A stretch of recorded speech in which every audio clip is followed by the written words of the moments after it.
మెదక్ జిల్లా రామయంపేట పట్టణంలో శ్రీ లక్ష్మీ నరసింహస్వామి ఆలయంలో ఘనంగా ఆలయ పునర్నిర్మాణ ఉత్సవాలు కొనసాగుతున్నాయి.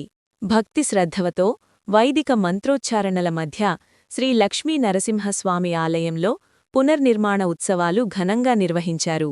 శ్రీ లక్ష్మీ నరసింహస్వామి ఆలయ పునర్నిర్మాణ ఉత్సవాల్లో భాగంగా నవకుండాత్మక సుదర్శన నరసింహస్వామి హోమం, పంచామృత అభిషేకాలు, అష్టోత్తర నామాలతో సంప్రోక్షణ కార్యక్రమాలు భక్తి శ్రద్ధలతో జరిగాయి.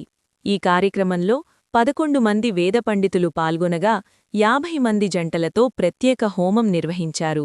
వైదిక మంత్రాల నడుమ ఆలయ ప్రాంగణం ఆధ్యాత్మిక శోభతో నిండిపోయింది. మాజీ కౌన్సిలర్ గజవాడ నాగరాజు ఆధ్వర్యంలో ఆలయ పునర్నిర్మాణ పనులు కొనసాగుతున్నాయి. లోక కళ్యాణార్థంగా ఆలయ నిర్మాణంతో పాటు పూజా కార్యక్రమాలు నిర్వహిస్తున్నట్లు గజవాడ నాగరాజు తెలిపారు.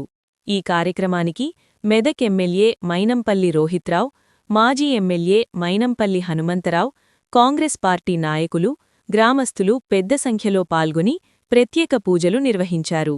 భక్తులు స్వామివారి దర్శనంతో పాటు తీర్థప్రసాదాలు స్వీకరించి పునీతులయ్యారు.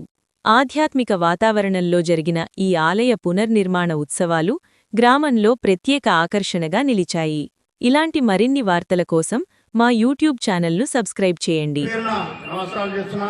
ఎందుకంటే ఈ యొక్క కార్యక్రమం మనం చేయడానికి కారణం మన రామంపేట పట్టణంలో నైరుతి దిశలో ఉన్న శ్రీ స్వయంభూ లక్ష్మీ నరసింహస్వామి బాగా శక్తి ఉందని చెప్పి మన గురువు గారైన మాధవనంద సరస్వతి గారు చెప్పడం జరిగింది.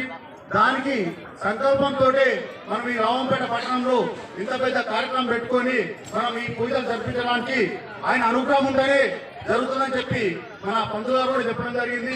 ఎందుకంటే ఈ యొక్క ఫలితం మన ఈ యొక్క పూజకు వచ్చిన ప్రతి ఒక్కరికి మాకు చేసిన వారికి ఎంతైతే అవుతుందో ఈ యొక్క ఈ హోమం చేసిన ఈ ఇక్కడికి చూసిన ఇక్కడికి వచ్చిన భక్తులందరికీ అదేవిధంగా చెందాలని చెప్పి ఆ స్వామివారిని మనసారా కోరుకుంటున్నాం. జై శ్రీమన్నారాయణ.